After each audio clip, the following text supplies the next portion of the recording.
It's days like today that highlight the incompetence and the failures of the Biden administration. And yeah, we know Joe stepped down and everybody's clapping and cheering for Kamala. But I don't know why people are cheering. I don't know why the liberals and the mainstream media are all hyped up and excited that Kamala Harris may or may not be the party's nominee. The failures of Joe Biden reflect on his entire administration, including his closest confidant, which is the vice president. I don't know who makes the decisions to hire these people, but when you're hiring a director of the United States Secret Service, you would think they would want the most badass, top-notch, overly qualified person to lead that agency, which protects not only the president and vice president of the United States, but every other United States dignitary. They failed miserably, and the Secret Service director failed miserably by almost getting Donald Trump killed. She got lit up today during the congressional hearings, and I'm going to show you Marjorie Taylor Greene's questioning. People may not like MTG, but she's got a spine stronger than most men, and she asks the hard questions, and she's seeking the truth. Have a listen to this testimony, and it will blow your mind. Marjorie Taylor Greene from Georgia. Thank you, Mr. Chairman. Ms. Cheadle, I'd like to remind you that you're under oath.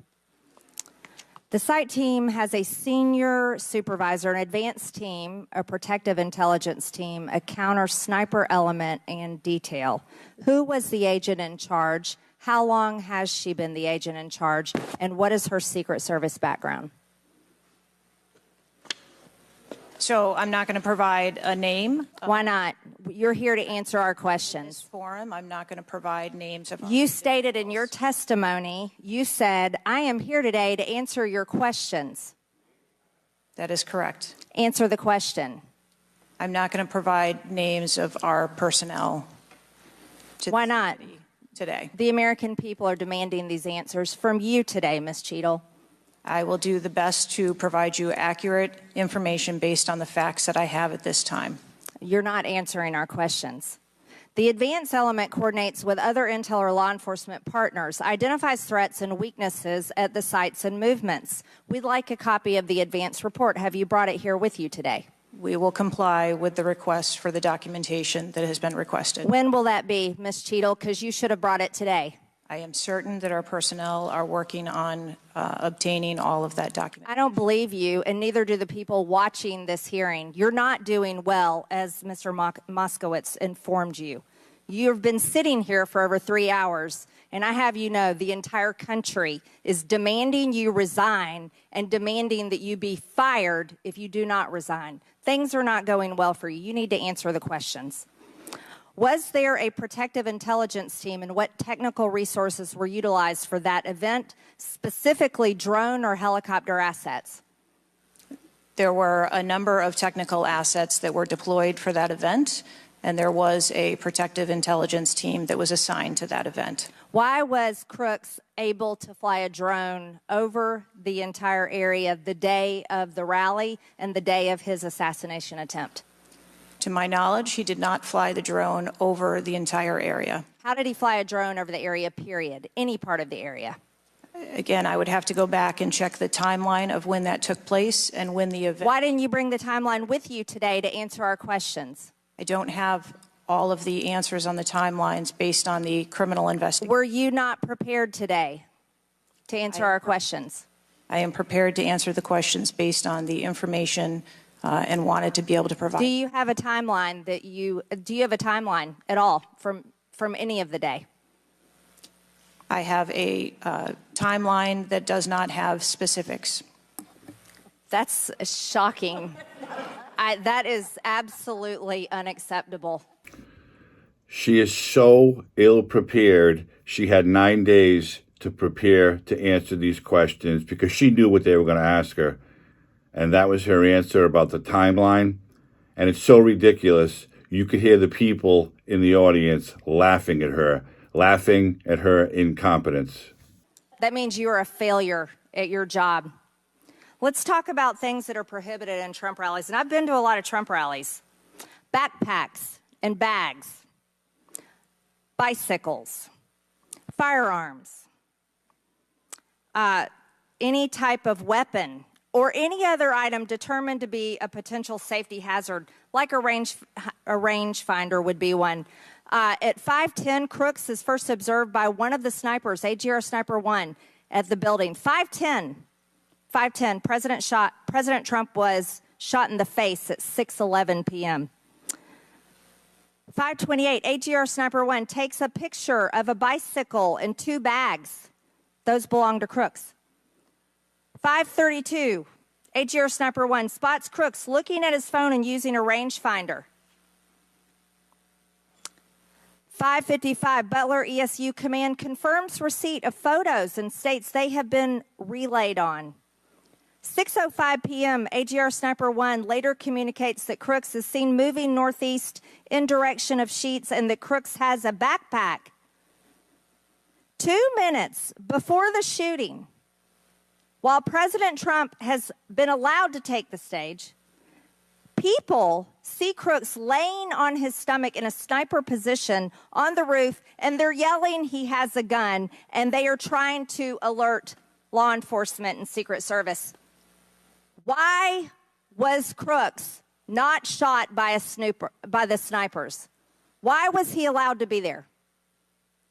As soon as the individual was identified as a threat, they were... No. What do you consider to be a threat? A man with a gun laying in a sniper position, a man that had a backpack, a man that had a bicycle, a man that had a rangefinder.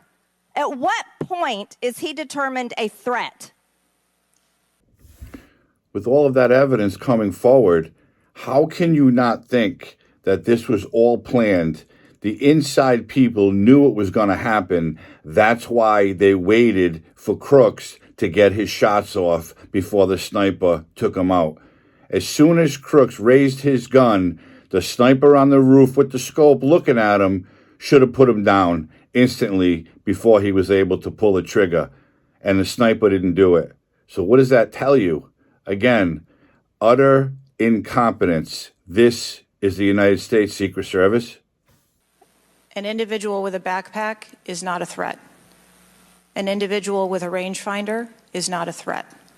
What about a man laying on a building that has direct line of sight of President Trump with a gun that people are screaming and pointing out? Is that a threat, Ms. Cheadle? Once that individual was identified, they were neutralized. No, they were neutralized. Crooks was neutralized after he shot President Trump in the face, Ms. Cheadle. Is he only a threat once he fires the weapon?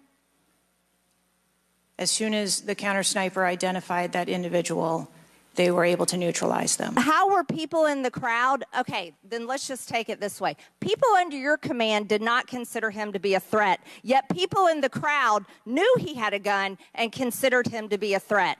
That means that you are a complete failure as the director of the Secret Service, that people under your command don't perceive a man laying on a roof with direct line to the president with a gun. They don't perceive that to be a threat, yet the people in the crowd do. How is that possible? That's the last question, but please answer the question, Ms. Director. I'm not certain at this time how the information from the people in the crowd was relayed to any law enforcement personnel. No, you knew that everyone knew. The people there knew that there was a danger. They knew there was a threat to President Trump, and it was allowed to happen. Was there a stand-down order, Ms. Cheadle? No. Was there a conspiracy to kill President Trump? Absolutely not. Then how did this happen? And why are you still sitting here not turning in your letter of resignation? Last question, but please answer, and then I'll recognize Ms. Presley. Please answer that question. That is what we are investigating to determine. We're waiting for your letter. We're waiting for your letter of resignation, and you really need to consider doing that before you leave today. And there it is. Incompetence on display. That woman should have never in a million years have been hired to lead the United States Secret Service. She came from a job at Pepsi Cola where she was in charge of their security. What were her qualifications that gave her the job for the Secret Service? I'm here to tell you it's politics, and we all know it. But the most important thing is it's failed politics, failed Democrat politics from a president who was big on DEI and LGBTQ and transgender and everybody's got to have a chance. Well, yeah, this woman almost got former President Trump killed by a lunatic gunman, and her people did nothing to stop it. They didn't take him out until he was able to fire 7 to 9 rounds. She needs to be fired because chances are she won't resign. But I'm pretty sure Biden doesn't even know that hearing went on today. As for cackling Kamala, keep cheering, keep applauding that she may be the Democratic nominee. Because if she ever, God forbid, gets in the White House, she's just going to continue the failures and incompetence of the Biden administration, her and whoever she chooses as a vice president. Everything about this administration is incompetence. Everything from day one to today, they have failed the American people, and we cannot afford 4 years of cackling Kamala Harris. We simply can't afford it.